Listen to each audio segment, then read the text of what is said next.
Hello, my name is Marina Bushra. I'm an emergency medicine and critical care physician at the Cleveland Clinic, and I'm going to be discussing our group's project titled A Novel Hybrid Simulation Curriculum for Mechanical Ventilation Education.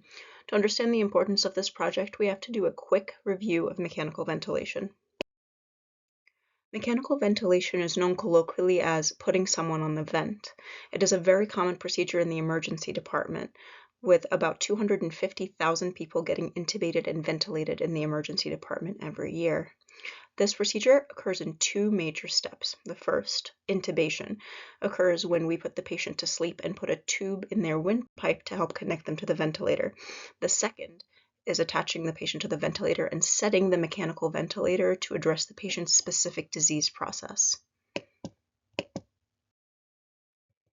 It only takes about 15 minutes of poor ventilator settings to start causing significant damage to the lungs. However, patients are spending more than 20 times that length of time in the emergency department waiting for an ICU bed. The way that current emergency medicine residency curricula are structured emphasizes the importance of safe intubation, but does not spend the same amount of time discussing how to set that ventilator.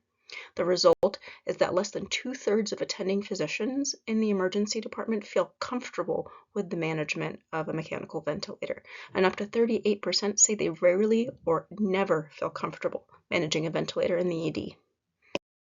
To address this educational gap, our group designed a hybrid curriculum composed of 7 lectures and 4 simulation sessions looking at how to safely ventilate physiologically variable patients in the emergency department.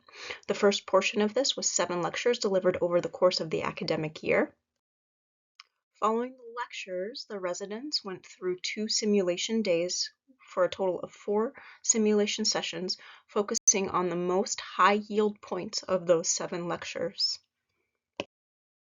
Composite data analysis and analysis by postgraduate year shows a trend towards increased knowledge acquisition and confidence scoring following the introduction of our novel curriculum. The largest improvement in both confidence and objective scores could be seen in the postgraduate 1-year residents, and this supports early introduction of mechanical ventilation curricula into EM residencies. Continued improvement into the 3rd year in both knowledge and confidence scores also supports longitudinal education in mechanical ventilation over the course of residency. This curriculum is currently being adapted for internal medicine residency as well.